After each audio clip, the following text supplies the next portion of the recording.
As your kids go back to school this year, you want to make sure they're safe getting on and off the bus. Maryland has strict laws about bus safety, so if you're not familiar with them, here's what you need to know. Randolph Rice, managing partner with Rice Law, is joining us this morning to break it all down. Good morning. So I'm sad that we're even talking about school. How is it here already? Oh my gosh. Never too early to talk about safety, though. Yes. And if you don't know that there are laws regarding the buses, there are. You should know them. Yeah, very serious laws. In fact, that if you violate the laws, it could lead to up to $1,000 in fines and 3 points on your license. And if you get too many points, they suspend your license, and then you can't drive your kids to school. So let's talk about what the laws are. Okay. You got to make sure you stop for those school buses when they've got that arm extended and the red lights are blinking, typically about 20 feet before it.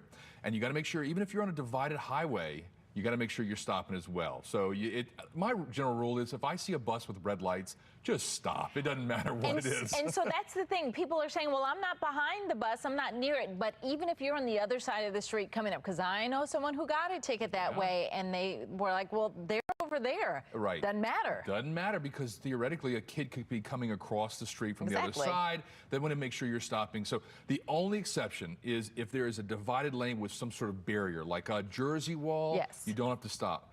But just be careful. It's not worth the $1,000. And is that the first offense?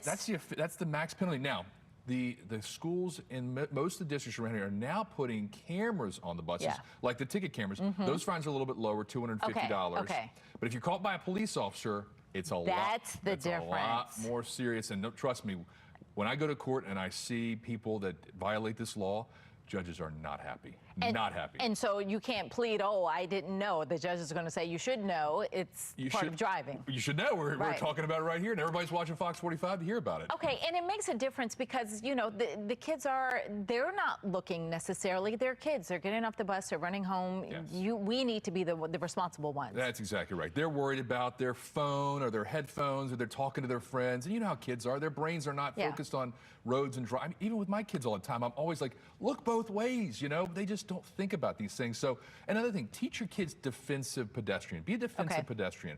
Put the phone down, take the headphones off, pay attention to your surroundings. Particularly if they're walking to school, they have to cross roads. They need to stop, look both ways. If there's a crossing guard, make sure you wait for that crossing guard to come out in the middle of the road and hold up the sign before the kids cross. Right. Getting hit by a car is very bad.